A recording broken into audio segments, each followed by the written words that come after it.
Dans sa lettre aux Thessaloniciens, Saint Paul nous exhorte à prier sans cesse.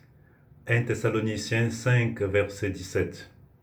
Pourtant, il n'est pas facile de prier sans cesse, sans être distrait et sans se décourager. C'est pour ça qu'on s'active souvent à construire des programmes de prière, à construire des méthodes de prière. Et ça me rappelle ce que disait une spirituelle, Sainte Jeanne-Françoise de Chantal.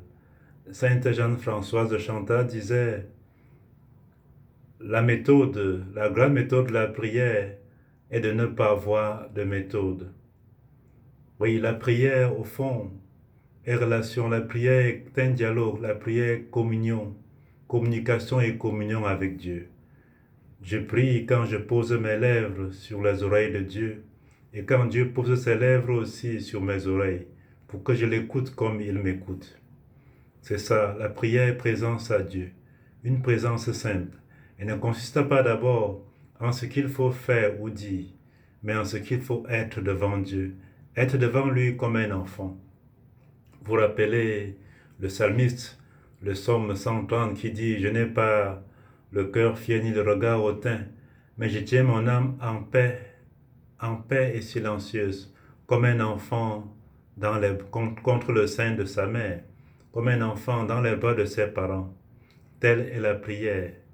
Elle ne consiste pas en ce qu'il faut faire ou en ce qu'il faut dire, mais en ce qu'il faut être. La prière est une présence à Dieu. On est présent à lui, on apprend à être présent à lui comme lui, il est présent à nous. Dans la prière, on apprend à nous offrir à lui comme il s'est offert à nous. C'est cela la prière. C'est vrai que il n'est pas facile et plus facile de fendre un rocher que de prier.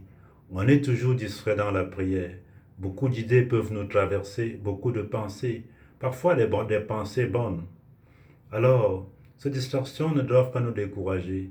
Ces distractions, quand elles deviennent des intentions de prière, alors elles disparaissent. Offrir même ces distractions comme intention de prière, ça nous aide à rester dans la prière, à rester unis au Seigneur. La prière, c'est pas la quantité qui compte. La prière, c'est pas la quantité. La prière, c'est un cœur qui s'ouvre, un cœur qui s'offre au Seigneur. Voyez-vous, le premier livre de prière, c'est le cœur. La première neuvaine de prière, c'est le cœur. Dans le cœur se trouve la grande neuvaine, la grande prière, c'est le cœur. Offrir son cœur au Seigneur, c'est prier qualitativement. Oui, c'est le paysan d'Ars qui, dans la simplicité de sa vie et de sa relation avec Dieu, disait « Je le regarde et il me regarde ».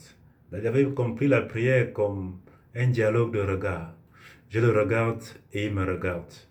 Je lui parle et il me parle. C'est ça la prière.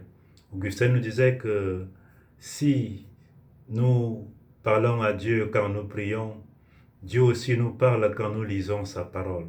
Et là, il y a échange, il y a dialogue. C'est pas la quantité, c'est pas des formules à réciter. C'est un cœur qui s'offre, c'est un cœur qui se donne. Peu importe la distraction, peu importe le stress ou la paresse, il suffit de commencer et de continuer encore. On apprend à prier en priant, tout comme on apprend à marcher en marchant. Voilà, prier sans cesse, c'est s'offrir sans cesse au Seigneur. C'est avoir un cœur ouvert au Seigneur. Prier sans cesse, c'est avoir un regard, c'est se tourner sans cesse au Seigneur. C'est désirer sans cesse le Seigneur. C'est ce que disait Saint Augustin. Mon désir et ma prière. C'est cela, prier sans cesse. Être sans cesse en communion avec le Seigneur. Même si c'est avec une seule parole, même si c'est avec un seul mot, un seul geste, un seul regard, un seul acte, un seul petit acte. Cela vaut mieux que des quantités et des tonnes de prières et des tonnes de neuvaines. Voyez, parlant de la prière, j'ai encore, à cœur cette sainte qui disait que mieux vaut prier un somme avec ferveur et compunction et regret, voilà, que prier sans autre somme avec distraction. Donc la prière, c'est cela.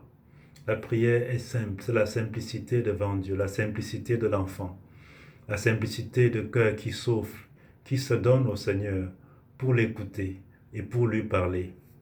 Oui, un cœur qui a soif de Dieu, un cœur qui a soif de Dieu, même si c'est pour une seule minute, chaque jour, vaut mieux que ce cœur qui s'active à vouloir réciter des heures de prière de neuvaine pour après abandonner son Seigneur. C'est cela. Frère, que le Seigneur nous apprenne à prier.